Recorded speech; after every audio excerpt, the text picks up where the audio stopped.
ignorée et humiliée devant tous, jusqu'à ce que 3 généraux à 4 étoiles la saluent. Chloé Lefebvre sentait son cœur s'accélérer en traversant la cour de la base militaire de Paris. Elle était arrivée ce matin pluvieux de mars, ne portant qu'un vieux sac à dos, et le rêve d'honorer la mémoire de son père qui avait toujours parlé de l'importance de servir le pays. Mais dès le premier instant, lorsqu'elle s'était présentée au sergent responsable des nouvelles recrues, elle avait perçu quelque chose d'étrange dans son regard. L'homme examina ses documents plus longtemps que nécessaire, murmura quelque chose à son collègue à côté, puis la regarda de haut en bas avec un mépris à peine dissimulé. « Alors, tu es la Chloé Lefebvre de Saint-Denis », dit le sergent Philippe avec un sourire cruel. « J'ai entendu parler de toi. » Chloé ne comprit pas la remarque, mais quelque chose dans le ton de l'homme la mit en alerte. Elle avait travaillé pendant 3 ans comme femme de ménage dans un hôpital pour économiser de l'argent et étudié pour le concours militaire. Sa mère, Madame Catherine, avait économisé centime par centime pour acheter les livres de préparation. « Sergent, je suis ici pour accomplir mon devoir », répondit-elle en gardant la posture droite. « Vraiment ?»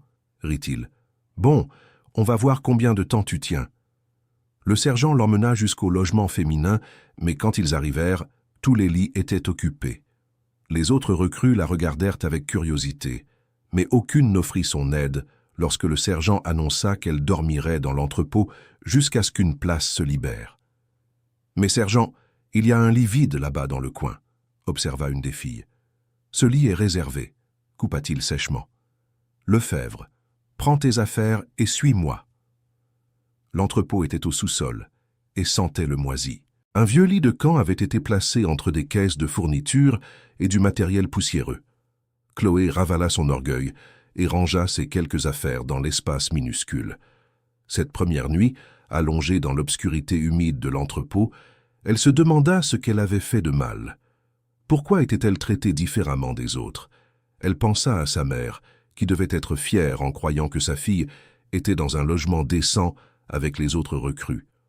Le lendemain matin, lors de la première formation, elle découvrit que ses uniformes étaient arrivés dans les mauvaises tailles. Tandis que les autres filles recevaient des pièces qui leur allaient parfaitement, elle eut des chemises trop grandes et des pantalons qui traînaient en parterre. « Désolé Lefebvre, il y a dû avoir une erreur à l'intendance », dit le sergent Philippe sans cacher son sourire. « Tu devras les porter quand même jusqu'à ce que les bonnes tailles arrivent. » Chloé savait que ce n'était pas une erreur, mais elle ne dit rien. Elle retroussa les ourlets des pantalons comme elle put et noua la chemise à la taille. Quelques recrues rirent doucement quand elle passa, mais l'une d'elles, une brune nommée Camille, lui offrit un sourire compatissant. Pendant le petit déjeuner, Chloé découvrit que son nom n'était pas sur la liste du réfectoire. Elle resta sans manger, tandis qu'elle voyait les autres se servir. Quand elle demanda au responsable, il dit qu'elle ne pourrait manger qu'après l'autorisation du sergent Philippe. « Sergent, mon nom n'est pas sur la liste du réfectoire, » dit-elle à son supérieur après le petit déjeuner. « Ah, c'est vrai. J'ai oublié de t'inclure, » répondit-il sans se presser. « Bon, de toute façon, tu as déjà raté le petit déjeuner. Le déjeuner, c'est à midi. » Cela fit presque 6 heures sans manger. Pendant l'entraînement physique du matin, Chloé eut des vertiges, mais elle se força à suivre le rythme des autres. Quand elle s'évanouit pendant une course, le sergent lui ordonna de se lever immédiatement. « Ici, on ne fait pas dans la dentelle, Lefebvre. Si tu ne tiens pas le coup, tu peux demander une mutation, » cria-t-il devant toutes les autres recrues. Chers auditeurs, si vous aimez l'histoire, n'hésitez pas à laisser un like et surtout à vous abonner à la chaîne. Cela nous aide beaucoup, nous qui débutons. Maintenant, je continue. Chloé se releva, les jambes tremblantes, et termina l'exercice. Camille courut à ses côtés dans les derniers mètres, murmurant des paroles d'encouragement. C'était la première marque de solidarité qu'elle recevait depuis son arrivée à la base. Pendant le déjeuner, elle réussit enfin à manger, mais elle remarqua que son plateau contenait moins de nourriture que les autres. Le cuisinier, un caporal nommé Lucas, semblait suivre des instructions précises concernant ses portions. « Pourquoi mon plateau a-t-il moins de nourriture ?» demanda-t-elle poliment. « Ordre supérieur » fut la seule réponse qu'elle obtint. L'après-midi, pendant le cours théorique sur les règlements militaires, Chloé découvrit qu'elle n'avait pas de matériel pédagogique. Toutes les autres recrues reçurent des fascicules et des stylos, mais quand elle demanda, on lui dit que son matériel n'était pas encore arrivé. « Tu peux suivre en regardant dans le fascicule de ta camarade », suggéra l'instructeur sans se soucier. Camille partagea son matériel avec elle, murmurant des explications quand nécessaire. C'était une jeune femme de l'Auvergne, fille de petits agriculteurs, qui venait aussi d'un milieu modeste, mais ne subissait pas le même traitement. « Pourquoi font-ils ça avec toi ?» demanda Camille pendant une pause. « Je ne sais pas, » répondit Chloé sincèrement. « Depuis mon arrivée ici, c'est comme ça. Il y a quelque chose de bizarre. Les autres filles racontent que tu as obtenu la place grâce à un piston politique. » Chloé fut choquée. C'était exactement le contraire de la vérité. Elle avait étudié seule, travaillé dur et réussi le concours par son propre mérite. Elle n'avait jamais eu de contact avec aucun politicien. « Ce n'est pas vrai, Camille. J'ai étudié 3 ans pour réussir ce concours. »« Je te crois, » dit son ami. Mais quelqu'un a répandu cette histoire. Ce soir-là, dans l'entrepôt humide, Chloé tenta de comprendre ce qui se passait. Pourquoi inventerait-il un mensonge sur elle? Et comment ce mensonge était-il parvenu aux autres recrues avant même qu'elle ait eu la chance de se présenter correctement? Au 3e jour, la situation empira. Pendant un exercice de premier secours, l'instructeur demanda des volontaires pour démontrer des techniques d'immobilisation. Quand Chloé leva la main, il l'ignora complètement, comme si elle était invisible. « Quelqu'un d'autre ?» demanda-t-il, regardant droit à travers elle. Certaines recrues rirent et Chloé sentit son visage brûler de honte. Plus tard, aux toilettes, elle en entendit 2 commenter. « Elle croit vraiment qu'elle va réussir quelque chose ici? On dit que son père connaît un député. C'est pour ça qu'elle a réussi le concours. Des gens comme ça ne devraient pas être ici. Ça prend la place de ceux qui la méritent. » Chloé sortit de la cabine où elle se trouvait et regarda les 2 filles. L'une d'elles était Léa, une blonde de Lyon qui, depuis le premier jour, la regardait avec antipathie. « Désolé, mais vous parlez de moi? Et si c'était le cas ?» répondit Léa avec insolence. « Je tiens à préciser que je n'ai jamais connu aucun député. J'ai réussi le concours en étudiant seul. »« Bien sûr que tu vas nier, » rit l'autre nommé Manon. « Tous ceux qui ont du piston nient. Mais c'est la vérité. Chloé, arrête. » Léa croisa les bras. « Tout le monde ici sait comment tu as eu la place. Pas besoin de faire semblant. » Chloé sortit des toilettes, les larmes aux yeux. Comment combattre un mensonge déjà établi?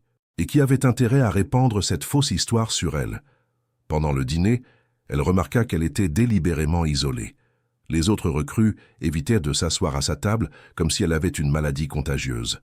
Seule Camille maintenait l'amitié, mais même elle semblait mal à l'aise avec la situation. « Camille, tu crois à ces histoires sur moi ?» demanda Chloé, lorsqu'elles furent seules. « Je ne sais plus quoi croire, » répondit son amie, hésitante. « Les preuves sont très convaincantes. Quelles preuves? Léa a dit qu'elle a vu ton dossier dans le bureau du sergent. Il y a une note sur une influence politique. » Chloé resta perplexe. Comment une telle note pouvait-elle exister, alors qu'elle n'avait jamais eu aucune influence politique? Quelque chose de très étrange se passait, et elle devait découvrir quoi. Cette nuit-là, elle décida d'enquêter. Elle attendit d'être sûre que tout le monde dormait et sortit silencieusement du dépôt. Les couloirs étaient vides et mal éclairés. Elle arriva jusqu'au bureau administratif, mais il était évidemment verrouillé. Elle retourna au dépôt, frustrée, mais déterminée à découvrir la vérité. En chemin, elle entendit des voix venant de la salle des instructeurs. Elle s'approcha prudemment et reconnut la voix du sergent Philippe. « L'opération fonctionne parfaitement, disait-il. Dans quelques semaines, elle demandera son changement d'affectation. »« Et si elle insiste pour rester ?» demanda une autre voix qu'elle ne reconnut pas. Personne ne supporte la pression psychologique longtemps, surtout quelqu'un de sa classe sociale. Chloé sentit son cœur s'accélérer. Elle était victime d'une opération délibérée pour la forcer à abandonner. Mais pourquoi? Que représentait-elle comme menace pour eux? Elle continua d'écouter, mais les voix baissèrent et elle ne put rien comprendre de plus. Elle retourna au dépôt avec plus de questions que de réponses, mais maintenant elle était sûre de ne pas être paranoïaque. Il existait vraiment une conspiration contre elle. Le 4e jour, pendant l'entraînement au tir, elle découvrit que son arme était défectueuse. Alors que toutes les autres recrues faisaient leur tir normalement, la sienne s'enrayait à chaque tentative. « Problème technique », dit l'instructeur quand elle se plaignit. « Utilisez l'arme de réserve. » L'arme de réserve avait aussi des problèmes. C'était évident qu'elles avaient été sabotées intentionnellement. Chloé passa toute la séance de tir sans réussir un seul tir précis, tandis que les autres montrèrent leurs résultats. Lefebvre, vous êtes bien en dessous du niveau attendu, nota l'instructeur. Cela figurera dans votre rapport de performance. C'en était trop. Chloé comprit que chaque aspect de son entraînement était systématiquement saboté. Ses équipements avaient toujours des défauts. Sa nourriture arrivait toujours en moindre quantité. Ses horaires étaient délibérément décalés. Plus tard, pendant la pause, Léa s'approcha d'elle avec un groupe d'autres recrues. « Chloé, puisque tu as utilisé ton influence politique pour être ici, pourquoi ne t'en sers-tu pas à nouveau pour résoudre tes problèmes ?» dit-elle avec une fausse sollicitude. « J'ai déjà dit que je n'ai utilisé aucune influence. Tout le monde sait que tu l'as fait. Pourquoi continuer à mentir? Parce que ce n'est pas un mensonge. Écoute. » Léa baissa la voix comme pour confier un secret. Une amie à moi qui travaille au service du personnel l'a confirmé. Ton nom a une marque spéciale dans ton dossier. Tu sais ce que ça signifie, non? Chloé ne le savait pas, mais fit semblant d'être indifférente. Plus tard, elle chercha Camille pour en parler. « Camille, pourrais-tu me dire ce que signifie une marque spéciale dans le dossier personnel? » « En général, cela signifie protection ou influence politique, » répondit l'amie sans la regarder dans les yeux. « Chloé, pourquoi ne m'as-tu pas dit la vérité depuis le début? Parce qu'il n'y a aucune vérité là-dedans. Quelqu'un invente ces choses. » Mais qui ferait ça et pourquoi? C'était une bonne question. Chloé non plus ne connaissait pas la réponse, mais elle était déterminée à la découvrir. Pendant la nuit, elle espionna de nouveau les conversations des instructeurs. Mais cette fois, elle fut plus prudente. Cachée derrière une pile d'équipements dans le couloir, elle entendit le sergent Philippe parler au téléphone. « Oui, mon commandant, le plan fonctionne.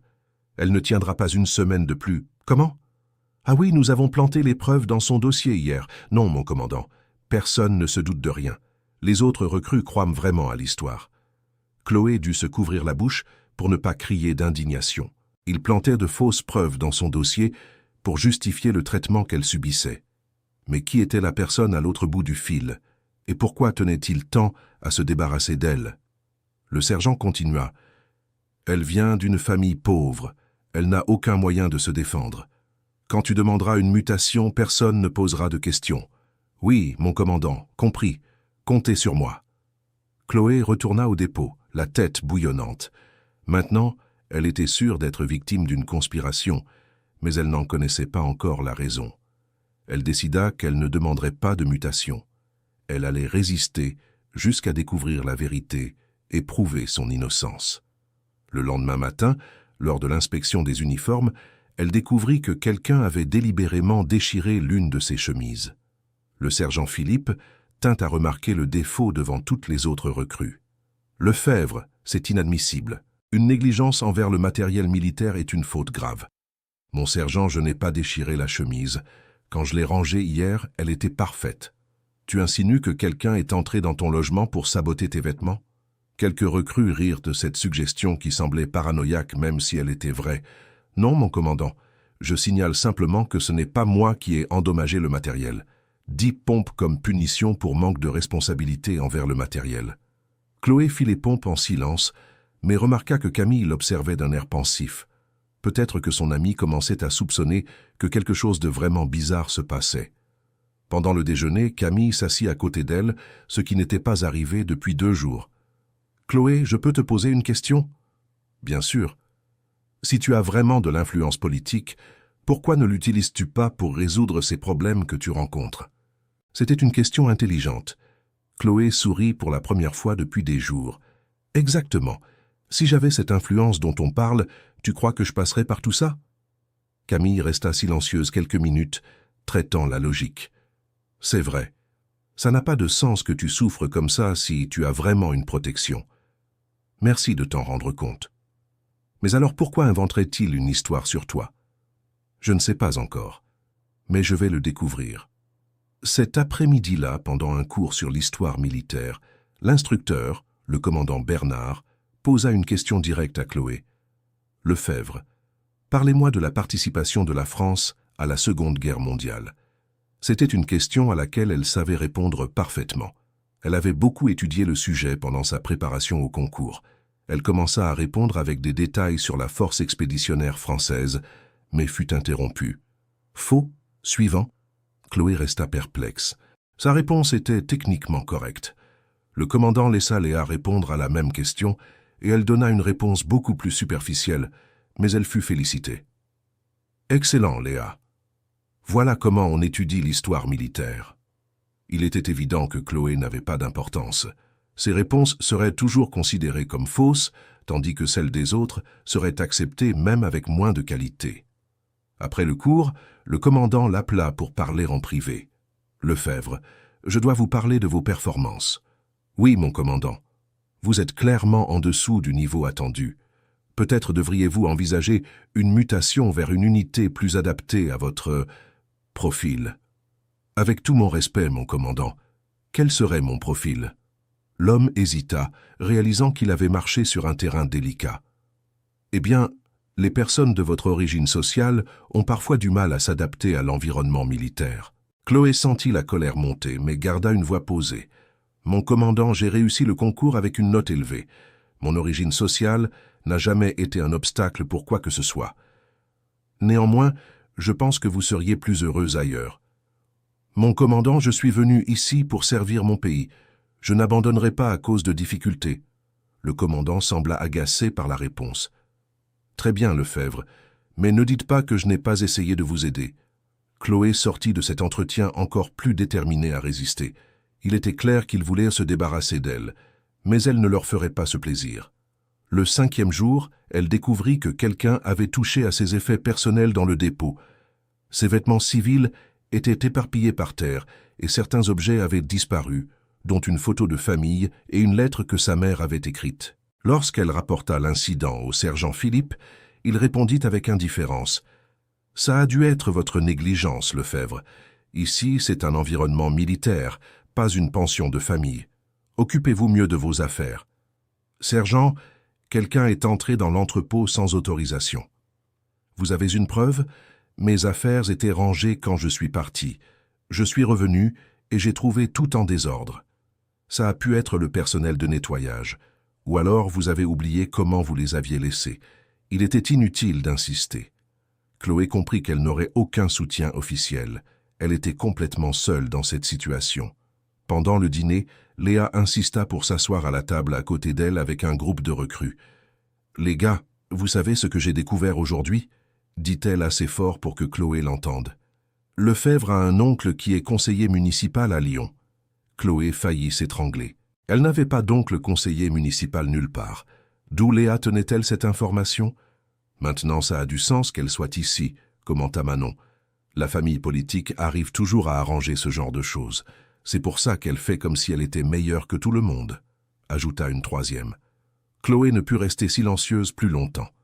Désolée, mais je n'ai aucun oncle conseiller municipal.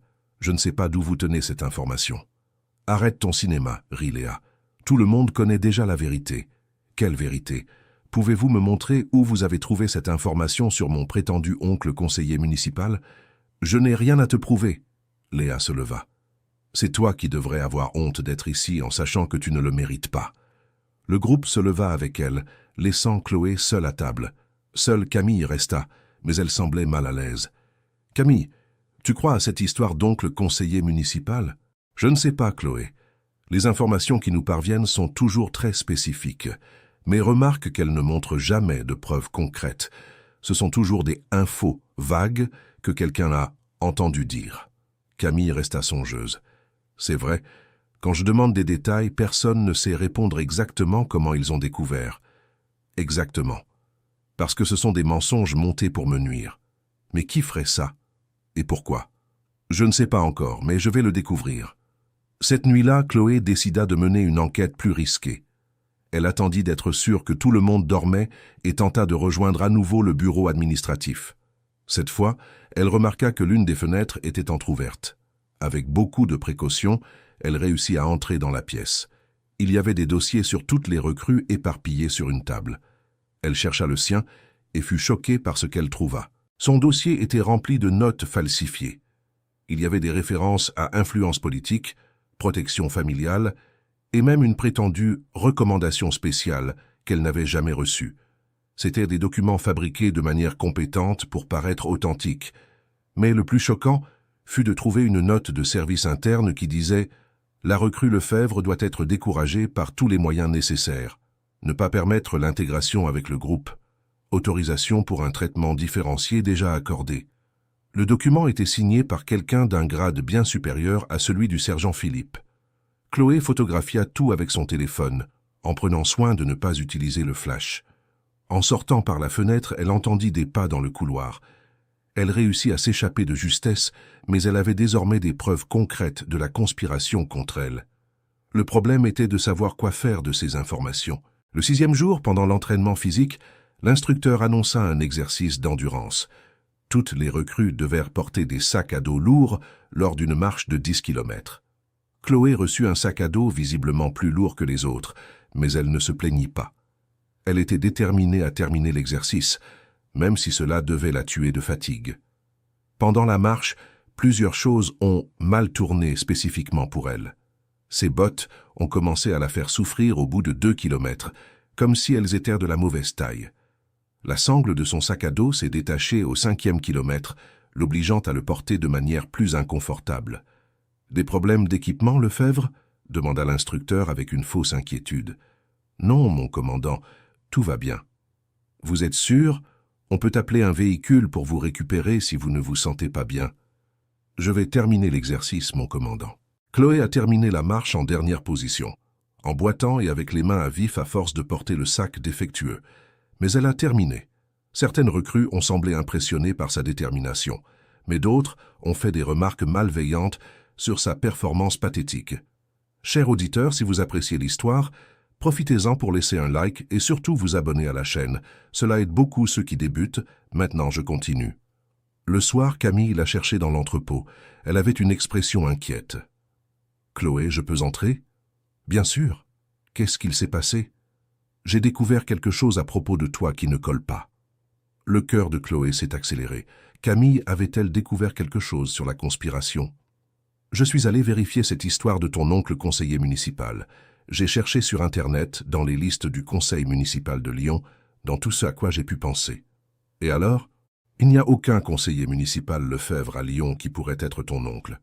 En fait, il n'y a aucun conseiller municipal Lefebvre dans aucune ville où j'ai pu chercher. » Chloé a failli pleurer de soulagement. « Camille, merci d'avoir vérifié ça. Mais ça signifie que quelqu'un a complètement inventé l'histoire. Et si on a inventé ça, on a peut-être inventé d'autres choses aussi. C'est exactement ce que j'essaye de dire depuis des jours. Chloé, je pense que tu es victime d'une sorte de persécution organisée. C'était la première fois que quelqu'un reconnaissait officiellement ce qui lui arrivait. Chloé a décidé de faire confiance à Camille et lui a raconté les conversations qu'elle avait entendues et les documents falsifiés qu'elle avait trouvés. Mon Dieu, Camille était choquée. C'est très grave. Tu dois porter plainte. À qui ? Tous les supérieurs directs semblent impliqués. Il doit bien y avoir quelqu'un au-dessus d'eux qui soit honnête. Je l'espère. Mais en attendant, je dois résister et rassembler plus de preuves. Tu ne peux pas faire ça toute seule, c'est trop dangereux. Tu m'aiderais ? Camille a hésité un moment, puis a acquiescé avec détermination. Oui, ce qui t'arrive est injuste. Je ne peux pas rester sans rien faire. Avoir une alliée a changé la donne pour l'état d'esprit de Chloé. Elle n'était plus complètement seule dans ce combat. Le 7e jour, pendant un cours sur l'armement, il s'est passé quelque chose qui a failli exposer la conspiration publiquement. L'instructeur expliquait le fonctionnement d'une mitrailleuse quand il a posé une question technique à la classe. Aucune des recrues n'a su répondre correctement. Quand ce fut au tour de Chloé, elle a donné une réponse complète et techniquement parfaite, démontrant une connaissance approfondie du sujet. L'instructeur était visiblement mal à l'aise. Il ne pouvait pas dire que la réponse était fausse, car elle était évidemment correcte et trop détaillée pour être contestée. Eh bien, oui, la réponse de Lefebvre est convenable, dit-il à contre-cœur. Certaines recrues ont regardé Chloé avec un nouveau respect. Il était impossible de nier qu'elle avait de solides connaissances militaires. Léa, voyant que la démonstration de compétences de Chloé changeait la vie du groupe, a tenté de discréditer le moment. Bien sûr qu'elle sait. Elle a dû recevoir des cours particuliers avant de venir ici. J'ai étudié seule dans les livres que j'ai achetés, répondit calmement Chloé. Bien sûr que c'est toute seule, rit Léa, avec tout le soutien que tu as eu. Mais cette fois, certaines recrues n'ont pas ri avec elle. La compétence technique de Chloé avait semé des doutes sur les histoires qui circulaient à son sujet. Après le cours, 3 recrues s'approchèrent timidement d'elle. « Chloé, pourriez-vous nous expliquer mieux cette partie sur le mécanisme de rechargement ?»« Bien sûr. Vous voulez étudier ensemble ?»« Si ça ne vous dérange pas. » C'était le premier signe que l'isolement forcé commençait à se briser. Chloé passa le reste de l'après-midi à aider les 3 filles avec le matériel technique, faisant preuve de connaissance et de patience. Camille observait tout avec satisfaction. Il était clair que quand Chloé avait l'occasion de montrer qui elle était vraiment, cela faisait une différence. Ce soir-là, elles firent des plans pour recueillir plus de preuves de la conspiration. « J'ai besoin de photos des faux documents et d'enregistrements des conversations, » dit Chloé. « C'est très risqué. Si on t'attrape, ce sera encore pire. » « Ça ne peut pas être bien pire que ce que je vis déjà. »« D'accord, mais faisons très attention. » Le 8e jour, quelque chose se produisit qui changea complètement le cours de la situation. Lors d'un exercice de premier secours, une des recrues, nommée Amélie, fit une réaction allergique sévère à quelque chose qu'elle avait mangé au petit déjeuner. La jeune fille commença à avoir du mal à respirer et sa peau devint toute rouge. L'instructeur paniqua et cria à quelqu'un d'appeler l'infirmerie.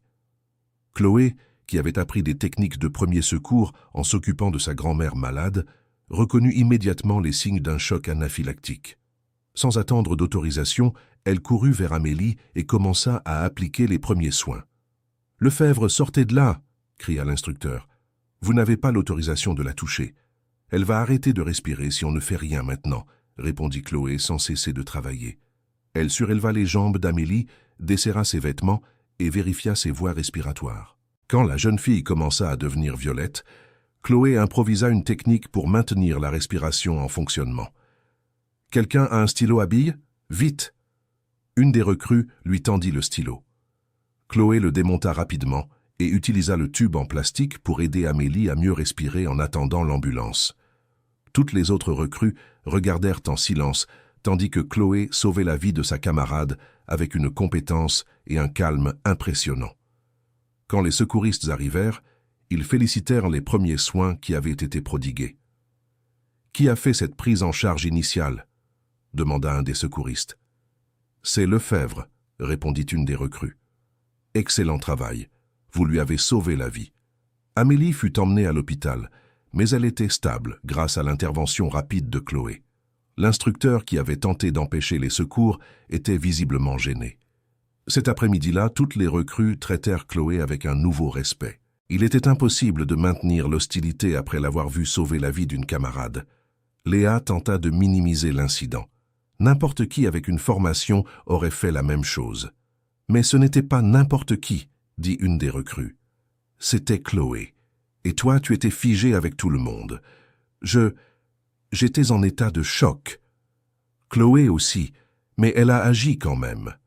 Pour la première fois depuis son arrivée à la base, Chloé se sentit véritablement intégrée au groupe. Les autres commencèrent à poser des questions sur sa vie, sa famille, ses études. Pendant le dîner, elle se retrouva au centre de plusieurs conversations à la fois. Les recrues voulaient en savoir plus sur ses techniques de premier secours, sur comment elle avait appris tant de matériel militaire, sur sa motivation à être là. « Mon père a toujours parlé de l'importance de servir le pays », raconta Chloé. « Il n'a pas pu s'engager à cause de problèmes de santé, mais il a toujours dit qu'il serait fier si je suivais cette carrière. »« Et ta mère a soutenu ta décision ?»« Bien sûr. Elle a beaucoup économisé pour m'acheter mes livres d'études. Elle a fait des heures supplémentaires pour m'aider à réaliser ce rêve. Les histoires personnelles de Chloé étaient authentiques et touchantes. Il devenait de plus en plus difficile de croire qu'une personne avec une motivation aussi sincère soit un produit d'influence politique. Camille profita du moment pour poser des questions stratégiques. « Chloé, comment as-tu réussi à en apprendre autant sur les premiers secours ?»« Ma grand-mère est tombée malade quand j'étais adolescente. J'ai dû apprendre à m'occuper d'elle parce que nous n'avions pas d'argent pour embaucher des infirmières. Et les connaissances militaires? J'ai étudié 3 ans pour le concours. Je lisais tout ce que je pouvais trouver sur l'histoire militaire, les règlements, les techniques de combat. 3 ans à étudier seul. Oui, je travaillais le jour comme femme de ménage à l'hôpital et j'étudiais la nuit. » Une des recrues, nommée Sophie, posa une question directe. Chloé, est-ce vrai que tu as de l'influence politique dans ta famille? Non. Ma famille est d'origine très modeste. Ma mère travaille comme couturière et mon père est retraité pour invalidité. Mais alors d'où viennent ces histoires sur toi?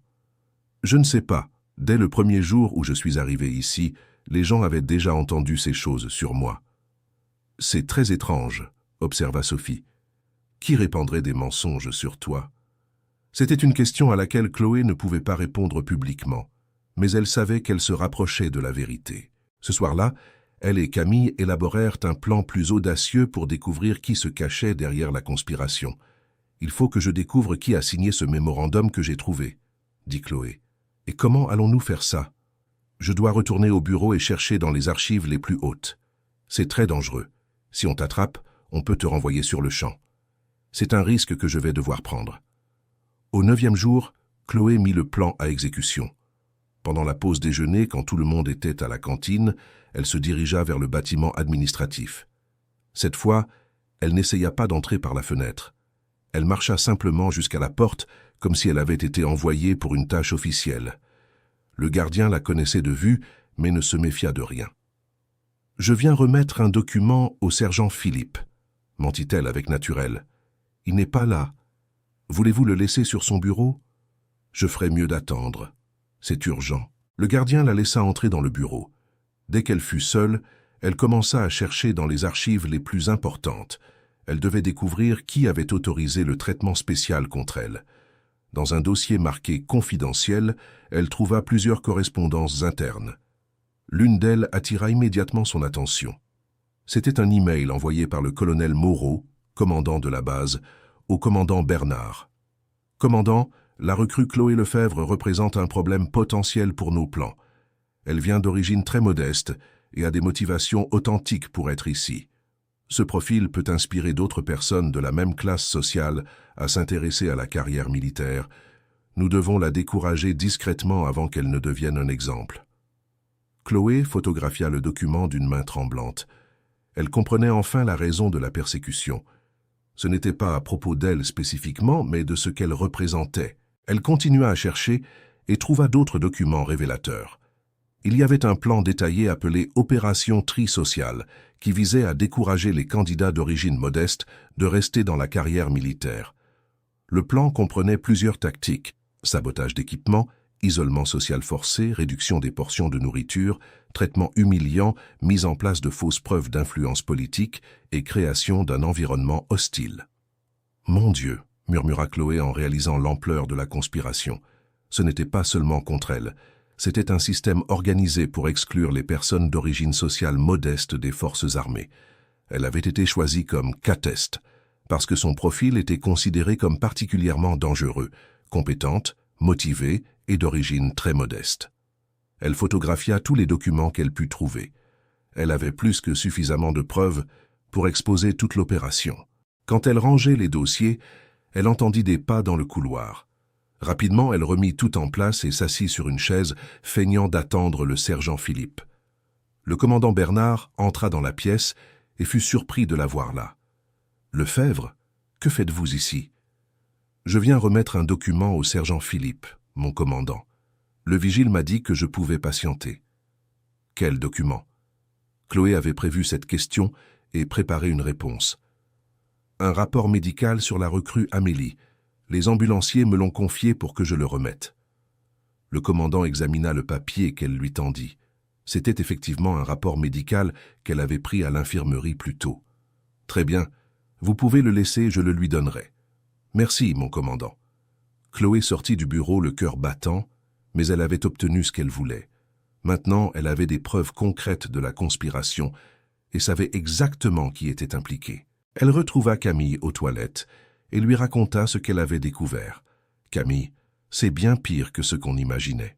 Ce n'est pas seulement contre moi, c'est un système pour exclure les personnes pauvres des forces armées. Mon Dieu, c'est de la discrimination institutionnalisée.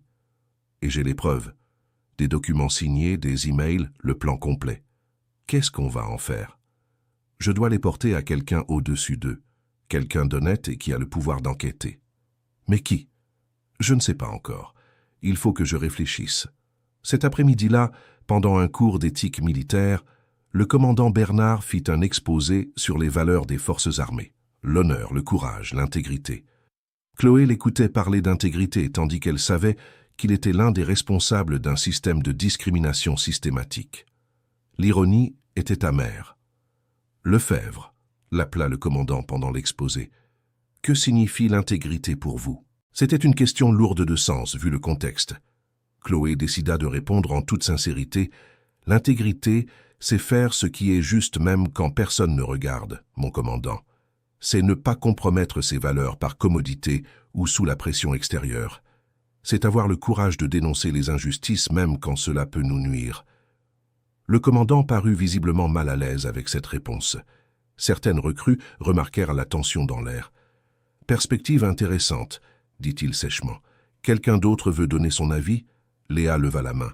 « Je pense que l'intégrité, c'est aussi reconnaître ses limites et ne pas essayer d'être là où on n'a pas sa place. » C'était une pique évidente envers Chloé, mais cette fois plusieurs recrues réagirent négativement aux commentaires.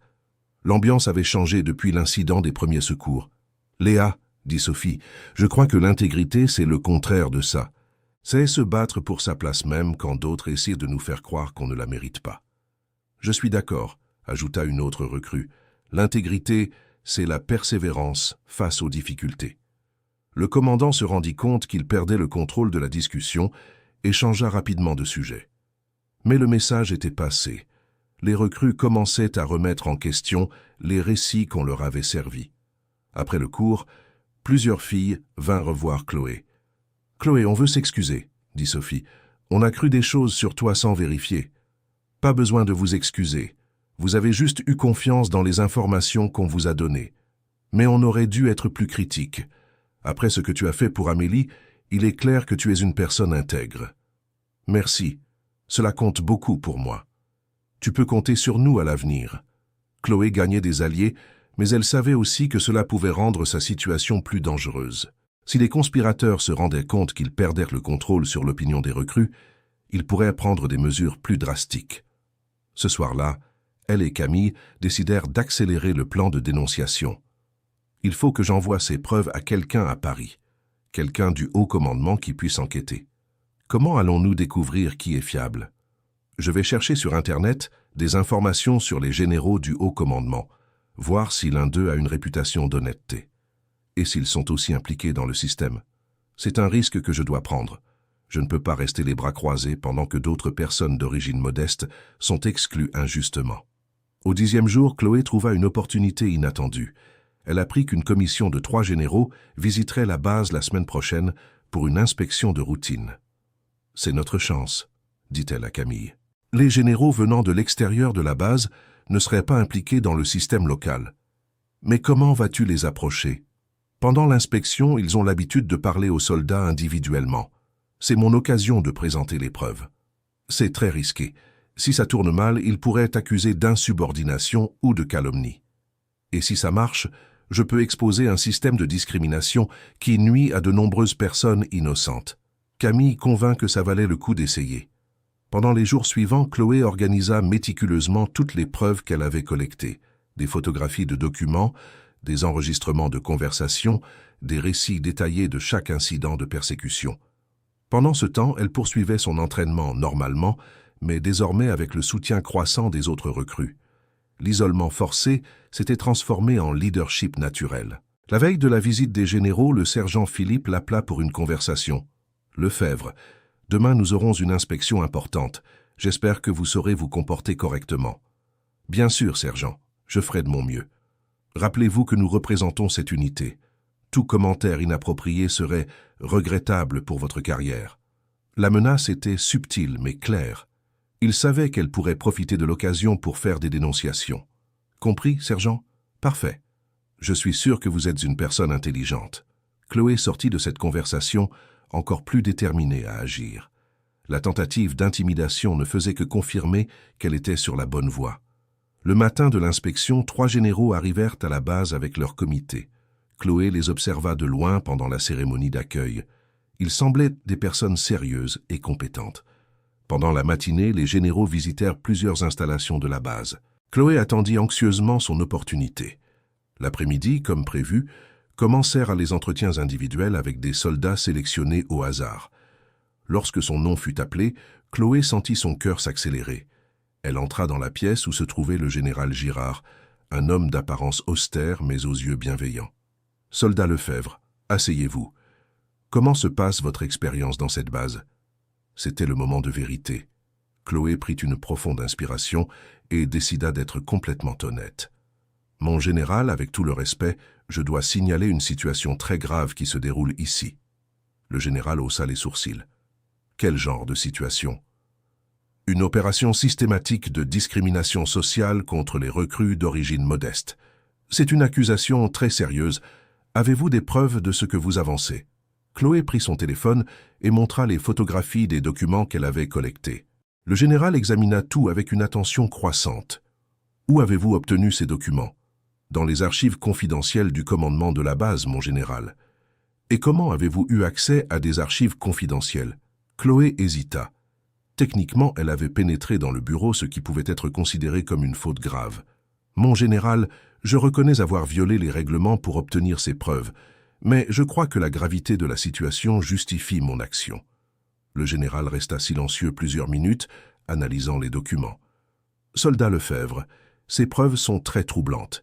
Si elles sont authentiques, elles représentent une violation grave des principes des forces armées. » « Elles sont authentiques, mon général, et je peux fournir plus de détails sur le fonctionnement pratique de ce système. » Chloé raconta toute son expérience depuis son premier jour à la base. Le traitement différencié, les équipements sabotés, les mensonges répandus sur sa famille, l'isolement forcé. « Pourquoi n'avez-vous pas signalé cette situation plus tôt ? » « Tous mes supérieurs directs sont impliqués dans le système, mon général. Je n'avais personne vers qui me tourner. » Le général posa quelques questions supplémentaires précises et prit des notes détaillées. « Soldat Lefebvre, je vais enquêter immédiatement sur cette situation. J'ai besoin que vous gardiez un secret absolu sur notre conversation jusqu'à nouvel ordre. »« Oui, mon général. »« Et Lefebvre ?»« Oui, mon général. » Quel que soit le résultat de cette enquête, vous avez fait preuve d'un courage exceptionnel en dénonçant cette situation. Cela sera retenu.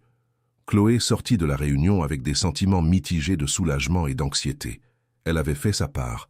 Maintenant, tout dépendait de l'enquête officielle. Dans les heures qui suivirent, elle remarqua des allées et venues inhabituelles au commandement de la base. Plusieurs officiers entrèrent et sortirent de la salle des généraux, l'air préoccupé. Le soir, le colonel Moreau fut vu quittant la base, accompagné de 2 officiers en uniformes différents. Chloé apprit plus tard qu'ils étaient de la police militaire. Le lendemain, un ordre surprenant fut divulgué. Toutes les activités d'entraînement étaient suspendues jusqu'à nouvel ordre. Une commission d'enquête avait été installée sur la base. Au cours des 3 jours suivants, plusieurs officiers furent convoqués pour témoigner. Le sergent Philippe et le commandant Bernard étaient visiblement nerveux. Chloé fut convoquée à nouveau pour faire une déposition officielle, cette fois en présence d'un avocat militaire et d'un représentant de l'auditorat des forces armées. Elle raconta toute son histoire en détail, présenta toutes les preuves qu'elle avait collectées et répondit à des centaines de questions sur chaque aspect du système de discrimination. « Soldat Lefebvre, » dit l'auditeur, « vos accusations sont extrêmement graves. Êtes-vous certaine de tous les faits que vous avez rapportés ? » ?»« Oui, monsieur, et j'ai des témoins qui peuvent confirmer plusieurs des incidents. » »« Quels témoins ? » ?»« Le soldat Camille a été témoin de plusieurs épisodes. Les autres recrues peuvent confirmer le traitement différencié que j'ai reçu. Nous les convoquerons toutes pour témoigner. » Dans les jours qui suivirent, pratiquement toutes les recrues de la promotion furent entendues par la commission. Camille confirma tout ce que Chloé avait rapporté. Plusieurs autres admettèrent qu'elles avaient perçu le traitement injuste, mais n'avaient pas le courage de le remettre en question. Même Léa fut obligée d'admettre durant son témoignage qu'elle n'avait jamais vu de preuves concrètes de la prétendue influence politique de Chloé, qu'elle avait seulement entendu dire de la part de supérieurs. « De quel supérieur ?» demanda l'enquêteur. « Du sergent Philippe et du commandant Bernard. Vous ont-ils montré des documents probants ? » « Non, ils ont seulement dit qu'ils avaient des informations confidentielles. » « Et vous avez répandu cette information parmi les autres recrues sans vérification ? » « Oui. Au cours de l'enquête, on découvrit que le système était encore plus étendu que Chloé ne l'avait imaginé. Ce n'était pas seulement à la base de Paris, mais cela faisait partie d'un réseau d'officiers dans plusieurs unités du pays qui partageaient la même idéologie élitiste. Le colonel Moreau avait été l'architecte du système, mais il avait des collaborateurs dans au moins 5 bases militaires différentes. L'opération Tri-Sociale était en fonctionnement depuis plus de 2 ans. Des dizaines de recrues d'origine modeste avaient été forcées d'abandonner la carrière militaire à travers les mêmes méthodes utilisées contre Chloé. Beaucoup ne savaient même pas qu'elles avaient été victimes de discrimination systématique. « Soldat Lefebvre, dit le général Girard lors d'un nouvel entretien, grâce à votre courage, nous avons pu dénoncer l'un des cas les plus graves de discrimination institutionnelle dont nous ayons connaissance. Je suis heureuse d'avoir aidé, mon général. Vous comprenez que votre dénonciation a sauvé la carrière de beaucoup de personnes innocentes et a peut-être sauvé l'avenir de beaucoup d'autres avenirs? Je l'espère, mon général. Maintenant, je dois discuter avec vous des conséquences de cette enquête. » Chloé sentit un nœud à l'estomac. Des conséquences pour elle? Mon commandant, techniquement, vous avez enfreint le règlement en accédant à des fichiers confidentiels sans autorisation. Oui, mon commandant, je le reconnais. Cependant, compte tenu des circonstances exceptionnelles et de la gravité des irrégularités que vous avez découvertes, la commission a décidé non seulement de classer toute procédure à votre encontre, mais aussi de vous recommander pour une mention honorable pour bravoure civile. Chloé pouvait à peine croire ce qu'elle entendait. Une mention honorable? De plus, en raison de votre démonstration exceptionnelle de compétences techniques, de leadership naturel et d'intégrité morale, vous serez promu par anticipation au grade de caporal. Mon général, je ne sais pas quoi dire. Vous n'avez rien à dire. Vos actions parlent d'elles-mêmes. Le lendemain, une cérémonie spéciale fut organisée sur la place d'armes de la base. Toutes les recrues et plusieurs officiers d'autres unités étaient présents.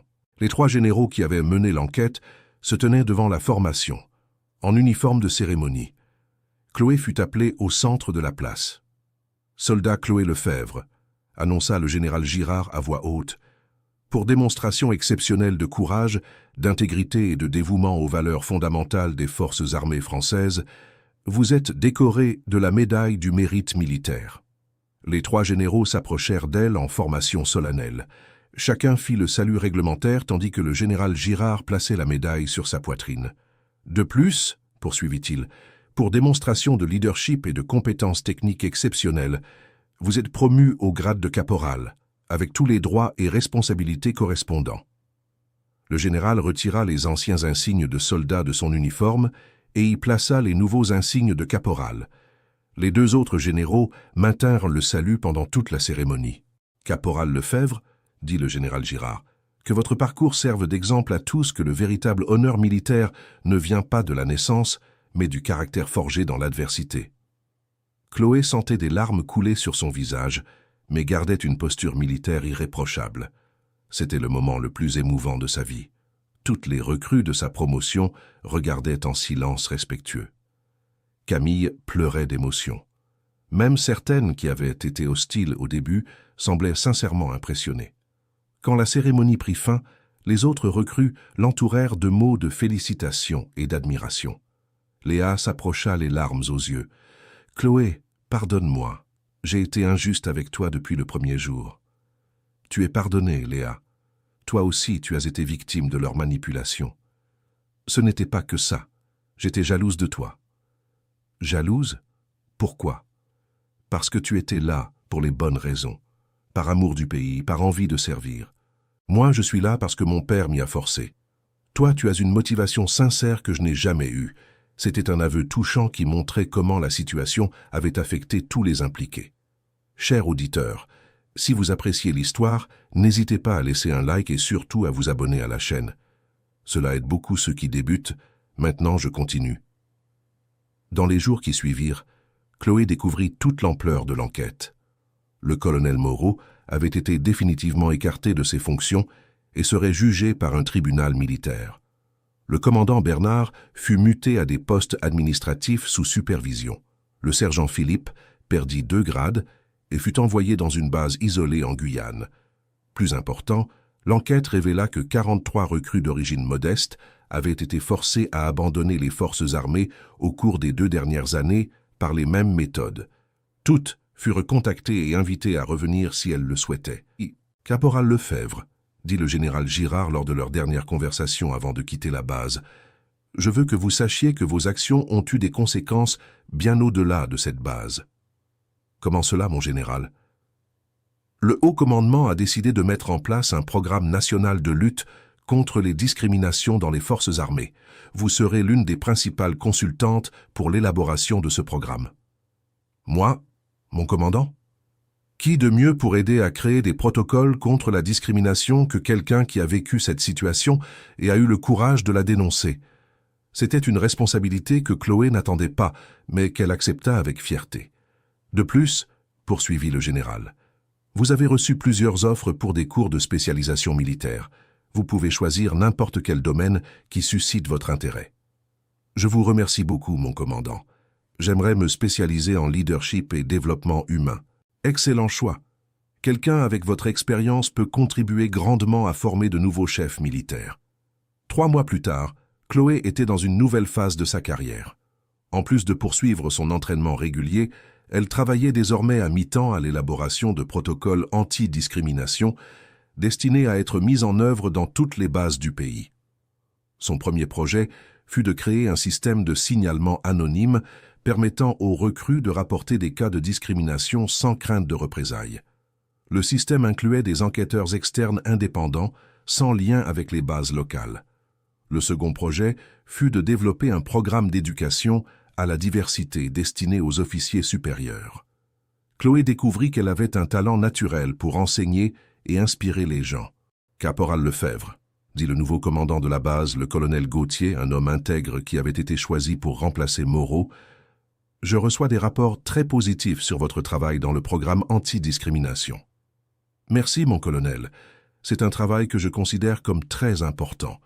Le haut commandement est impressionné par les résultats préliminaires.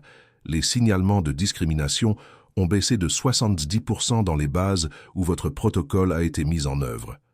Cela signifie qu'il fonctionne, mon colonel. Plus qu'il ne fonctionne, il transforme la culture institutionnelle des forces armées. » Chloé se sentait accomplie en sachant que son expérience douloureuse se transformait en quelque chose de positif pour beaucoup d'autres personnes. 1 an après le début de sa saga, Chloé reçut une visite inattendue. Madame Catherine, sa mère, avait été invitée à participer à une cérémonie spéciale à Paris. « Maman, qu'est-ce que tu fais ici ?» Chloé fut surprise de voir la femme dans la cour de la base. « Ma fille, on m'a appelée pour une cérémonie. On a dit que c'était à propos de toi, mais je n'ai pas bien compris. » Ce même jour, elle apprit qu'elle serait de nouveau décorée, cette fois de l'ordre du mérite militaire, l'une des plus hautes distinctions qu'un militaire puisse recevoir. La cérémonie fut encore plus formelle que la précédente.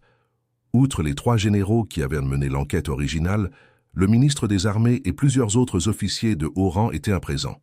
« Caporal Chloé Lefebvre », annonça le ministre des Armées, en reconnaissance de vos services exceptionnels rendus à la démocratie française et à la transformation positive des forces armées nationales, vous êtes décoré de l'ordre du mérite militaire au grade de chevalier. La médaille fut épinglée sur sa poitrine par le ministre lui-même, tandis que sa mère regardait depuis le premier rang, les larmes aux yeux. De plus, poursuivit-il, en raison de votre contribution extraordinaire à la justice institutionnelle, vous êtes promu par anticipation au grade de sergent. Chloé avait du mal à y croire. En 1 an seulement, elle était passée de recrue persécutée à sergent décoré. Lorsque la cérémonie prit fin, Madame Catherine courut embrasser sa fille. « Ma fille, je suis si fière de toi. Ton père serait rayonnant s'il pouvait voir cela. Maman, rien de tout cela n'aurait été possible sans ton soutien. Merci d'avoir cru en moi. J'ai toujours cru en toi. J'ai toujours su que tu étais spécial. » À cet instant, Chloé réalisa qu'elle avait bouclé la boucle. Elle avait commencé son parcours militaire en voulant honorer la mémoire de son père et servir le pays. Maintenant, elle agissait d'une manière qu'elle n'aurait jamais pu imaginer. Son expérience de discrimination et de persécution s'était transformée en une force pour un changement positif qui bénéficierait à des milliers d'autres personnes. La souffrance n'avait pas été vaine. 2 ans plus tard, le sergent Chloé Lefebvre était reconnue nationalement comme l'une des principales expertes dans la lutte contre la discrimination institutionnelle. Son protocole avait été adopté non seulement par les forces armées, mais aussi par d'autres institutions publiques. Elle avait écrit un livre sur son expérience, devenu une lecture obligatoire dans les cours de formation militaire. Elle donnait des conférences dans des universités sur le leadership éthique et l'intégrité morale. Mais sa plus grande réussite était peut-être le programme de mentorat qu'elle avait créé pour les jeunes issus de milieux modestes, intéressés par une carrière militaire. Des centaines de personnes avaient bénéficié de son orientation. « Sergent Lefebvre, dit une des jeunes filles qu'elle encadrait, comment avez-vous réussi à surmonter toutes ces difficultés ?»« Il n'a jamais été question de surmonter, » répondit Chloé. « Il s'agissait de transformer la souffrance en quelque chose de plus grand que moi. Quand vous traversez des injustices, vous avez 2 choix, devenir amer ou devenir meilleur. J'ai choisi de devenir meilleur. Mais n'a-t-il pas été difficile de garder espoir? Bien sûr que si. Il y a eu des moments où j'ai pensé à abandonner, mais je me rappelais toujours que je ne me battais pas seulement pour moi, mais pour toutes les personnes qui viendraient après moi. Pensez-vous que toute cette souffrance en valait la peine? Chloé regarda par la fenêtre du bureau où elle travaillait désormais. Elle pouvait voir de jeunes recrues de toutes origines sociales s'entraîner ensemble en harmonie. Beaucoup d'entre eux n'avaient aucune idée des batailles qui avaient été menées pour qu'ils puissent être là. Oui, elle en valait la peine. Chaque larme, chaque humiliation, chaque nuit blanche, tout en a valu la peine parce que cela s'est transformé en un changement réel pour des milliers de personnes. Regrettez-vous quelque chose? Oui. Je regrette de ne pas avoir dénoncé plus tôt. Si j'avais eu le courage dès le premier jour, peut-être que d'autres personnes n'auraient pas souffert ce que j'ai souffert. Mais vous ne saviez pas dans quoi vous vous embarquiez. C'est vrai. Mais j'ai appris que quand on voit une injustice se produire, on ne peut pas attendre d'avoir toutes les informations pour agir. Parfois, le courage de faire ce qui est juste est plus important que d'être sûr du résultat. 3 ans après son arrivée à la base en tant que recrue humiliée, le sergent Chloé Lefebvre recevait des délégations d'autres pays intéressés à connaître le modèle français de lutte contre la discrimination militaire. Son histoire était devenue une étude de cas internationale sur la façon dont une personne peut transformer l'adversité en changement systémique positif. « Sergent Lefebvre », dit un colonel américain lors d'une de ses visites. « Aux États-Unis aussi, nous rencontrons des problèmes similaires de discrimination dans les forces armées. Comment pouvons-nous adapter votre modèle à notre réalité? » Colonel, la première étape est de reconnaître que le problème existe. De nombreuses institutions nient avoir des problèmes de discrimination parce que c'est inconfortable à admettre. Et après la reconnaissance? Créer des systèmes d'enquête indépendants. La discrimination est généralement perpétrée par des personnes en position d'autorité, donc les enquêtes ne peuvent pas être menées par les mêmes systèmes hiérarchiques où le problème se produit. Cela a beaucoup de sens. Quels autres aspects sont importants? La formation continue pour les dirigeants, le suivi à long terme des victimes et surtout, transformer les cas négatifs en exemples positifs de dépassement. Comment cela? Quand quelqu'un dénonce une discrimination et est enquêté correctement, cette personne ne devrait pas être considérée comme problématique, mais comme héroïque. Il faut changer la culture pour célébrer ceux qui ont le courage de dénoncer les injustices. Chloé réalisa qu'elle était devenue non seulement une experte technique, mais une ambassadrice d'une nouvelle façon de penser la justice institutionnelle. 5 ans plus tard, la transformation était visible. Les forces armées françaises étaient devenues un modèle mondial de diversité et d'inclusion. Des recrues de toutes origines sociales servaient côte à côte sans distinction. Chloé, désormais au grade de lieutenant, avait pris la direction du département national d'intégrité et de diversité militaire. Son bureau se trouvait dans le même bâtiment où elle avait un jour été humiliée. Un matin spécial, elle reçut une visite qui l'émut profondément.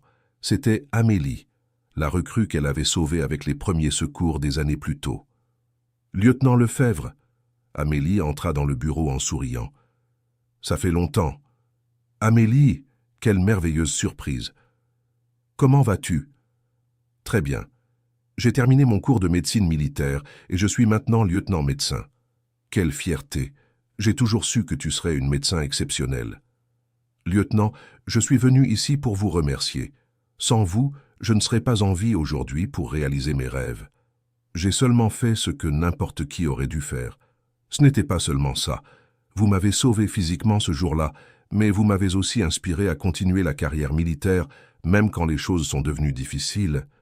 Les choses sont devenues difficiles pour toi aussi? Pas de la même manière que pour vous, mais il y a eu des moments où j'ai pensé à abandonner. Je me rappelais toujours comment vous n'avez jamais abandonné, même en traversant des situations bien pires. Amélie, tu as toujours été forte. Tu avais juste besoin de le découvrir en toi-même. Lieutenant, je voulais vous dire une chose. J'ai décidé de me spécialiser en médecine d'urgence parce que ce jour-là, en vous voyant me sauver, j'ai réalisé que je voulais avoir la même capacité de sauver des vies dans des moments critiques. Chloé fut émue en réalisant comment ses actions avaient inspiré d'autres personnes, de façon qu'elle n'avait jamais imaginée. Amélie, savoir que j'ai en quelque sorte contribué à ton choix professionnel est l'un des plus grands honneurs que j'ai jamais reçus. Vous avez contribué bien plus que vous ne l'imaginez. Toute ma promotion s'est formée, inspirée par votre exemple. Ce jour-là, Chloé réfléchit à la façon dont des événements qui semblaient purement négatifs à l'époque s'étaient transformés en inspiration positive pour beaucoup de gens. 6 ans plus tard, le lieutenant Chloé Lefebvre reçut un appel qui changerait à nouveau le cours de sa carrière. Lieutenant Lefebvre, ici le cabinet du ministre des Armées. Le ministre souhaiterait s'entretenir avec vous. Bien sûr, je peux me rendre à Paris quand cela vous conviendra. En fait, il vient à vous. Il arrivera dans 1 heure. Chloé fut intriguée. Il était rare que le ministre des Armées fasse des visites personnelles dans des départements spécifiques. Quand il arriva, accompagné d'une délégation, Chloé réalisa que quelque chose d'important se passait. « Lieutenant Lefebvre, dit le ministre après les salutations formelles, je suis venu vous faire une invitation personnelle. Oui, monsieur. Le programme que vous avez développé a obtenu une reconnaissance internationale exceptionnelle. L'ONU nous a invités à présenter le modèle français lors d'une conférence mondiale sur les droits de l'homme dans les institutions militaires. Ce serait un honneur de représenter le pays, monsieur. Il ne s'agit pas seulement de présenter le programme. Ils veulent que vous preniez la coordination d'un projet international pour implanter des modèles similaires dans les forces armées d'autres pays. Chloé fut surprise par l'ampleur de l'invitation. « Monsieur, cela signifierait quitter les forces armées françaises. Temporairement. Ce serait un prêt de 2 ans à l'ONU. Ensuite, vous reviendrez avec une promotion automatique au grade de capitaine. C'est une opportunité incroyable, mais je dois réfléchir. Bien sûr, vous avez 1 semaine pour décider. » Ce soir-là, Chloé téléphona à sa mère pour parler de la décision. « Ma fille, cette opportunité semble incroyable. »« Oui, maman, mais cela signifierait quitter la France pendant 2 ans. »« Chloé, tu te souviens quand tu étais petite et je disais qu'un jour tu changerais le monde ?»« Oui, je me souviens. Je crois que le moment est venu. Vous avez commencé par changer une base militaire, puis vous avez changé les forces armées françaises. Maintenant, vous pouvez aider à changer les forces armées du monde entier. Quand vous le présentez comme ça, on dirait que je n'ai pas le choix. Il y a toujours un choix, ma fille. Mais certaines opportunités ne se présentent qu'1 fois dans une vie. Vous avez raison, mère. Je vais accepter. 7 ans après être arrivée comme recrue humiliée, Chloé était à Genève, au siège de l'ONU, coordonnant un projet qui bénéficierait à des millions de soldats à travers le monde. Son programme avait été adapté et mis en œuvre dans 17 pays. Les taux de discrimination dans les institutions militaires avaient chuté de manière spectaculaire, partout où il avait été appliqué. « Capitaine Lefebvre, » dit le secrétaire général de l'ONU lors d'une réunion, « les résultats de votre programme ont dépassé toutes les attentes. » « Merci, monsieur. C'est gratifiant de savoir que l'expérience française aide des gens dans tant de pays. » Plus que cela, elle transforme la culture militaire mondiale. Nous avons des rapports d'amélioration significative, non seulement en matière de discrimination, mais aussi dans le moral général des troupes et l'efficacité opérationnelle. Cela a du sens, monsieur. Quand les soldats se sentent respectés et valorisés indépendamment de leur origine, ils se consacrent naturellement davantage à leurs fonctions. Exactement. C'est pourquoi nous voulons proposer une extension de votre projet. Quel type d'extension ? Étendre le modèle à d'autres institutions publiques au-delà des forces armées. Les polices, les systèmes judiciaires, les services publics en général. C'était une proposition ambitieuse qui multiplierait exponentiellement l'impact de son travail. Ce serait un honneur de diriger cette expansion, monsieur. Parfait. Cela signifierait 3 années supplémentaires à Genève, mais avec une promotion au grade de commandant à votre retour en France. Chloé accepta sans hésiter. Sa mission avait grandi bien au-delà de ce qu'elle avait jamais imaginé. Pendant ces années internationales, elle gardait un contact régulier avec ses anciennes collègues de la base. Camille était devenue capitaine et était responsable de la formation des nouvelles recrues. Léa s'était spécialisée en psychologie militaire et travaillait à aider les soldats ayant subi des traumatismes. « Chloé, dit Camille lors d'un appel, tu n'imagines pas comment l'atmosphère de la base a changé depuis ton départ. Comment ça? Les nouvelles recrues arrivent en sachant que la discrimination n'est pas tolérée. Il y a un climat de respect mutuel qui n'a jamais existé auparavant. Cela me rend très heureuse. Et il y a plus. Ton histoire est devenue une partie du cursus obligatoire pour les nouveaux officiers. Tout le monde connaît l'opération Tri-Social et comment elle a été exposée. J'espère que c'est utilisé comme un exemple éducatif, pas pour glorifier ma personne. C'est exactement ça. C'est présenté comme un exemple de la façon dont une personne peut faire la différence quand elle a le courage de dénoncer les injustices. Parfait. C'est ainsi que cela doit être. 10 ans après son arrivée à la base militaire, le commandant Chloé Lefebvre retourna en France comme l'une des militaires les plus respectées du pays. Elle avait été décorée par les gouvernements de 8 pays différents. Son livre avait été traduit en 12 langues. Des universités du monde entier proposaient des cours basés sur ses méthodes. Mais pour elle, la plus grande satisfaction restait de savoir que son expérience s'était transformée en un véritable changement pour d'autres personnes. Lors de sa fête de retour, organisée dans la base où tout avait commencé, Chloé retrouva beaucoup de personnes qui avaient fait partie de son parcours. Les 3 généraux qui avaient mené l'enquête originale étaient présents. Le général Girard, désormais à la retraite, tint à la saluer. « Commandant Lefebvre, quand j'ai rencontré une jeune recrue déterminée il y a 10 ans, je savais qu'elle était spéciale, mais je n'aurais jamais imaginé qu'elle irait aussi loin. Général, rien de tout cela n'aurait été possible sans le soutien que vous m'avez apporté à ce moment critique. Vous avez fait tout le travail difficile. J'ai simplement reconnu ce qui était évident, que vous disiez la vérité et que vous méritiez d'être écouté. Même ainsi, votre décision d'enquêter a changé non seulement ma vie, mais celle de milliers d'autres personnes. Commandant, je peux dire que vous soutenir a été l'une des meilleures décisions que j'ai prises en 40 ans de carrière militaire. » Pendant la fête, Chloé fut approchée par une jeune lieutenante qu'elle ne connaissait pas. « Commandant Lefebvre, je m'appelle Laetitia Gauthier. Je viens d'un milieu très modeste et je suis entrée dans les forces armées inspirée par votre histoire. » « C'est un plaisir de vous rencontrer, lieutenant. Comment se passe votre expérience? Complètement différente de celle que vous avez vécue. Je n'ai jamais subi de discrimination à cause de mes origines.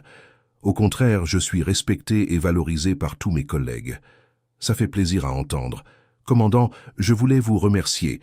Grâce à votre combat, des personnes comme moi peuvent servir le pays avec dignité. Lieutenant, vous n'avez pas à me remercier. Continuez simplement votre travail avec dévouement et intégrité. Je le ferai toujours, commandant. Et si un jour je suis témoin d'une injustice, j'aurai le courage de la dénoncer, car je sais qu'il existe un système qui fonctionne pour protéger ceux qui font ce qui est juste. C'est la meilleure garantie que je puisse avoir que le travail en valait la peine. Pendant la fête, Chloé eut le temps de réfléchir à son parcours extraordinaire. De recrue discriminée et isolée, elle était devenue une leader internationale reconnue. Mais ce dont elle était le plus fière n'était pas ses accomplissements personnels, mais de savoir que d'autres personnes n'auraient pas à traverser ce qu'elle avait traversé. Madame Catherine, maintenant aux cheveux blancs mais toujours vibrante, s'approcha de sa fille. « Ma fille, je suis si fière de toi que je ne sais même pas comment l'exprimer. Maman, une grande partie de ce que j'ai accompli est grâce aux valeurs que vous m'avez enseignées. Quelles valeurs? Ne jamais abandonner, toujours faire ce qui est juste même quand c'est difficile, et ne jamais oublier d'où l'on vient. Tu as bien appris les leçons, ma fille. Et j'ai appris que lorsque nous traversons des difficultés, nous pouvons choisir de devenir amers ou d'utiliser ces expériences pour aider les autres. Tu as choisi le chemin le plus difficile, mais aussi le plus gratifiant. Oui, maman. J'ai choisi de transformer ma douleur en force pour les autres. 1 an après son retour, la commandante Chloé Lefebvre prit le poste de commandante générale du département national d'intégrité et de diversité, avec juridiction sur toutes les forces armées françaises. Elle était la première femme d'origine modeste à occuper un poste d'une telle responsabilité dans la hiérarchie militaire française. Dans son discours d'investiture, elle dit « Mon parcours a commencé comme une jeune fille de milieu très modeste qui rêvait de servir le pays. J'ai fait face à la discrimination, à l'humiliation et à des tentatives systématiques de briser ma détermination. Aujourd'hui, je suis ici non pas malgré ces difficultés, mais à cause de ce qu'elles m'ont appris. J'ai appris que la véritable force ne vient pas de notre origine sociale, mais de notre capacité à transformer l'adversité en opportunité de croissance. Je promets que tant que je serai à ce poste, aucun soldat français ne sera discriminé en raison de ses origines, de sa couleur, de son genre ou de toute autre caractéristique non pertinente pour sa compétence militaire. » L'auditoire se leva pour de longs applaudissements. Beaucoup de personnes présentes avaient les larmes aux yeux. Après la cérémonie, Chloé fut approchée par un jeune soldat. « Commandante, je viens d'une favela à Marseille. Mes parents sont analphabètes. J'ai toujours pensé que des endroits comme celui-ci n'étaient pas faits pour des gens comme moi. Soldat, des endroits comme celui-ci sont exactement faits pour des gens comme nous. Ce sont les personnes qui connaissent la valeur d'une opportunité qui font la vraie différence. Commandante, puis-je poser une question personnelle? Bien sûr. Comment avez-vous fait pour garder espoir pendant les moments les plus difficiles? Chloé réfléchit un instant avant de répondre. Soldat, dans les moments les plus difficiles, je ne pensais pas à moi. Je pensais aux autres personnes d'origine modeste qui viendraient après moi. Je savais que si j'abandonnais, le système de discrimination continuerait à nuire à d'autres personnes innocentes. Cela m'a donné la force de continuer, même quand tout semblait perdu. Et si vous pouviez revenir en arrière, changeriez-vous quelque chose? Je ne changerais rien. Chaque humiliation, chaque larme, chaque instant de désespoir a été nécessaire pour faire de moi qui je suis aujourd'hui. Et surtout, cela a été nécessaire pour créer le changement qui profite aujourd'hui à des milliers de personnes. Commandant, merci infiniment. Vous m'avez inspiré à ne jamais abandonner mes rêves. Soldats, n'abandonnez jamais. Et souvenez-vous, quand vous réaliserez vos rêves, aidez les autres à réaliser les leurs aussi. 15 ans après son arrivée à la base en tant que recrue discriminée, le colonel Chloé Lefebvre figurait parmi les militaires les plus respectés au monde. Elle avait transformé non seulement sa propre vie, mais aussi créé des changements systémiques qui avaient profité à des millions de personnes à travers le globe. Son programme anti-discrimination était mis en œuvre dans plus de 50 pays. Son histoire était étudiée dans les académies militaires de tous les continents. Mais sa plus grande réussite était peut-être de savoir que des jeunes issus de milieux modestes intégraient désormais les forces armées avec confiance, sachant qu'ils seraient jugés sur leurs compétences, non sur leur origine sociale. Un matin spécial, le colonel Chloé Lefebvre reçut un appel qui l'émut profondément. « Colonel Lefebvre, ici le palais de l'Élysée. Le président de la République souhaite vous parler. » Bien sûr, je peux me rendre au palais quand cela vous conviendra. En réalité, le président souhaite vous rendre visite. Il arrivera à votre base dans 2 heures. Lorsque le président arriva, accompagné de ministres et de conseillers, Chloé comprit qu'il s'agissait d'une occasion historique. « Colonel Lefebvre, » dit le président, « je suis venu ici pour faire une annonce personnelle. »« Oui, monsieur le président. Pour vos services exceptionnels rendus au pays et à l'humanité, vous êtes promu général de brigade, devenant ainsi la première femme d'origine modeste à atteindre le généralat dans les forces armées françaises. » Chloé sentit les larmes lui monter aux yeux. C'était la plus haute reconnaissance qu'un militaire puisse recevoir. « Monsieur le Président, c'est un honneur inexprimable. » Général Lefebvre, votre histoire prouve que la France est un pays où le mérite et la détermination peuvent surmonter tous les obstacles. Vous êtes un exemple pour toute la nation. La cérémonie de promotion fut retransmise en direct à la télévision nationale. Des millions de Français regardèrent la jeune femme d'origine modeste recevoir les étoiles de général. Madame Catherine, maintenant âgée de 80 ans, était au premier rang, rayonnante de fierté.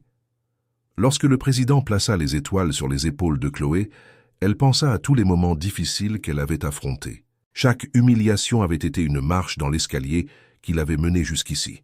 « Général Lefebvre, dit le président dans son discours, que votre parcours inspire des millions de jeunes Français à ne jamais abandonner leurs rêves, peu importe d'où ils viennent. » Ce soir-là, seule dans son nouveau bureau de général, Chloé regarda par la fenêtre et vit de jeunes recrues de toutes origines sociales s'entraîner ensemble en harmonie. Elle se souvint de la première nuit qu'elle avait passée dans l'entrepôt humide, humiliée et seule, songeant à abandonner. Si elle pouvait voyager dans le temps et rencontrer cette jeune femme désespérée, que lui dirait-elle? Elle lui dirait que chaque larme en valait la peine, que chaque humiliation se transformerait en force, que la discrimination qu'elle avait subie deviendrait la base pour créer de la justice pour des milliers d'autres personnes. Elle lui dirait que c'est dans les moments les plus sombres que nous découvrons notre véritable force, et que lorsque nous utilisons cette force pour aider les autres, notre douleur prend un sens. 20 ans après son arrivée en tant que recrue discriminée, le général Chloé Lefebvre devint la première femme d'origine modeste à occuper le poste le plus élevé des forces armées françaises, commandante suprême des forces armées. Elle était responsable de plus de 300 000 militaires et avait sous son commandement la défense d'un pays continental. Dans son discours d'investiture, elle a déclaré « Mon parcours a commencé dans une banlieue pauvre, où beaucoup disaient que les gens comme moi n'avaient pas leur place dans des institutions comme celle-ci. Aujourd'hui, j'occupe le plus haut poste militaire du pays. Cela n'est pas arrivé par chance ou par faveur, mais parce que la France est un pays où le mérite peut triompher de tout préjugé, à condition que nous ayons le courage de défendre nos droits. Je promets que pendant mon commandement, aucun jeune Français ne sera empêché de servir son pays en raison de ses origines. Les forces armées françaises seront le reflet de la diversité et de la détermination de notre peuple. » L'auditoire a explosé en applaudissements. Au premier rang, Madame Catherine, maintenant âgée de 85 ans, pleurait d'émotion en voyant sa fille occuper la plus haute position qu'un militaire français puisse atteindre. Après la cérémonie, Chloé a été entourée de journalistes du monde entier.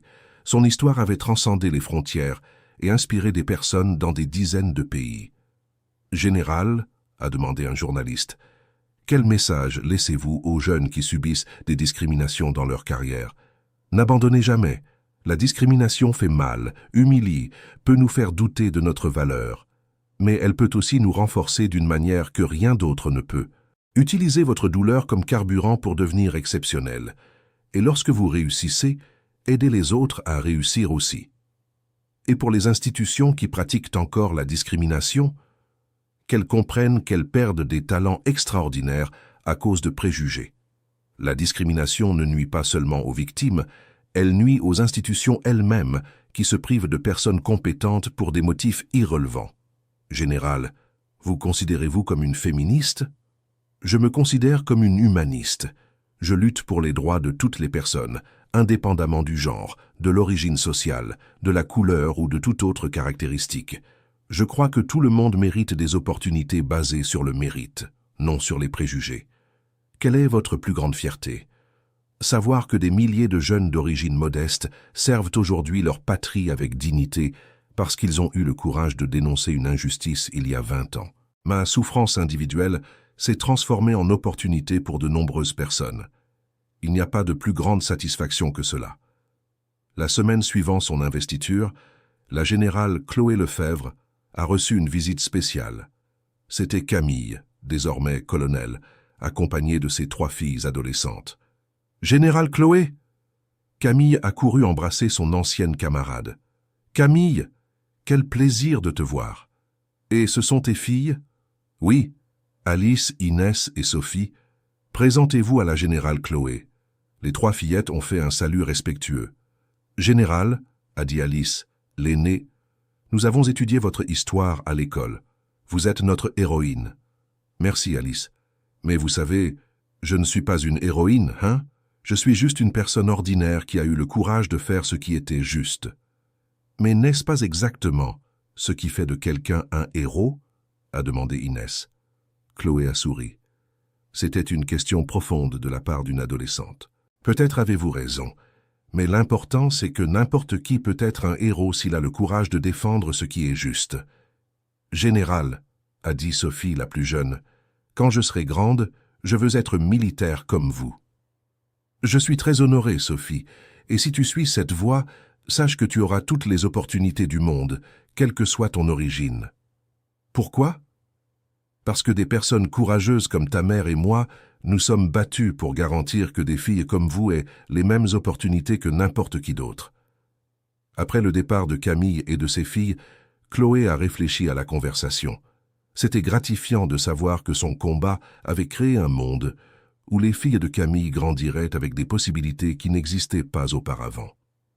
25 ans après le début de sa saga, la générale Chloé Lefebvre a décidé de prendre sa retraite des forces armées pour se consacrer entièrement au travail humanitaire international.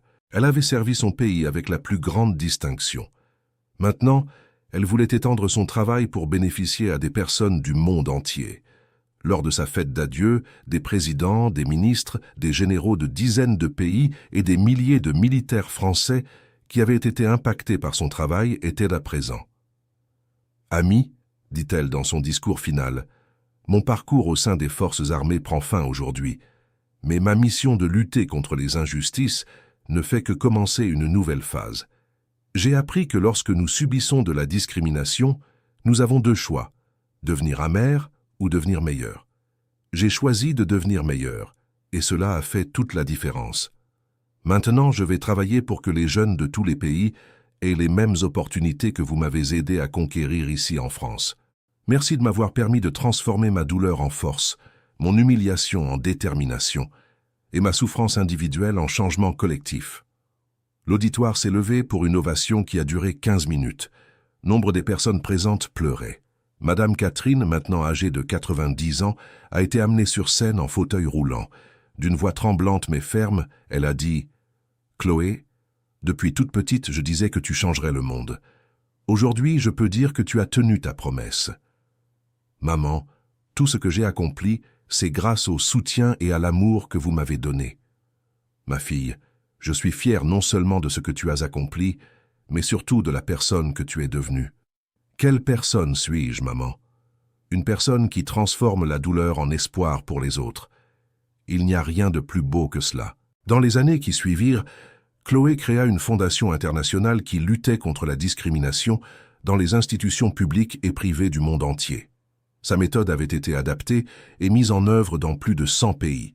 Des millions de personnes avaient bénéficié directement ou indirectement de son travail.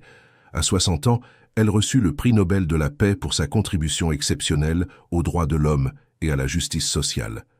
Dans son discours d'acceptation à Oslo, elle dit « Ce prix n'est pas le mien. Il appartient à toutes les personnes qui ont eu le courage de dénoncer les injustices, même en sachant qu'elles pourraient en être victimes. Il appartient à toutes les personnes qui ont choisi de transformer leur douleur en force pour aider les autres. Mon histoire a commencé par de l'humiliation et de la discrimination. Mais j'ai découvert que c'est notre réponse à l'adversité qui définit qui nous sommes vraiment. Nous pouvons laisser les difficultés nous détruire, ou nous pouvons les utiliser comme carburant pour créer des changements positifs. Aujourd'hui, des millions de jeunes dans le monde ont des opportunités qui n'existeraient pas s'il n'y avait pas eu des personnes courageuses, prêtes à lutter contre l'injustice.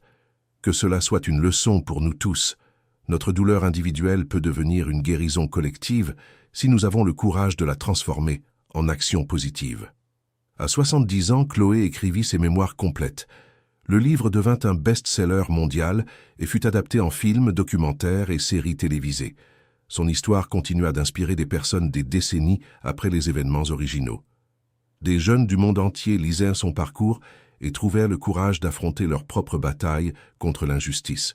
Lors d'une de ses dernières interviews, à 80 ans, un journaliste demanda « Professeur Chloé, si vous pouviez résumer en une phrase ce que vous avez appris de votre parcours extraordinaire, quelle serait-elle » Elle réfléchit un long moment et répondit « J'ai appris que peu importe à quel point la nuit est sombre, il y a toujours une aube qui attend. Et parfois, c'est nous qui devons allumer la lumière pour que d'autres puissent trouver le chemin. » Chloé Lefebvre s'éteignit paisiblement à 92 ans, entourée de sa famille et de ses amis. Elle avait transformé une expérience de discrimination et d'humiliation en l'origine de changements qui avaient bénéficié à des millions de personnes dans le monde. Ses funérailles furent suivies par des dirigeants mondiaux et des gens ordinaires qui avaient été inspirés par son histoire. Lors de la cérémonie, un extrait de ses mémoires a été lu. Si ma vie sert à prouver qu'une jeune fille pauvre et humiliée peut devenir une force de changement positif dans le monde, alors chaque larme que j'ai versée en aura valu la peine. Que mon histoire inspire d'autres personnes à ne jamais abandonner la lutte pour la justice, même quand tout semble perdu. Après son départ, la Fondation Chloé Lefebvre a poursuivi son travail, perpétuant son héritage de lutte contre la discrimination et de promotion de l'égalité des chances. Une statue a été érigée sur la base militaire où tout a commencé, avec l'inscription « Le véritable honneur militaire ne vient pas de la naissance, mais du caractère forgé dans l'adversité ». Chaque année, de jeunes militaires visitent la statue et écoutent l'histoire de la recrue humiliée devenue générale qui a changé le monde grâce au courage de faire ce qui est juste.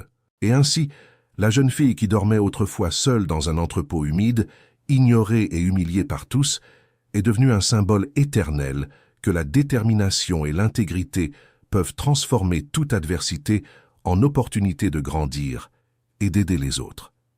Sa plus grande victoire n'a pas été les grades qu'elle a atteints ou les prix qu'elle a reçus, mais de savoir que son expérience de souffrance s'est transformée en espoir pour des millions de personnes venues après elle. Fin de l'histoire. Et vous, qu'avez-vous pensé de cette histoire de dépassement et de détermination? Chloé a réussi à transformer sa douleur en force pour des changements qui ont bénéficié à des millions de personnes. Dites-nous dans les commentaires, avez-vous déjà vécu des situations de discrimination dans votre vie? Comment avez-vous réagi? Pensez-vous qu'une personne peut vraiment faire la différence contre les injustices systémiques? Votre avis est très important pour nous. N'oubliez pas de laisser un like et de vous abonner à la chaîne pour plus d'histoires inspirantes de dépassement.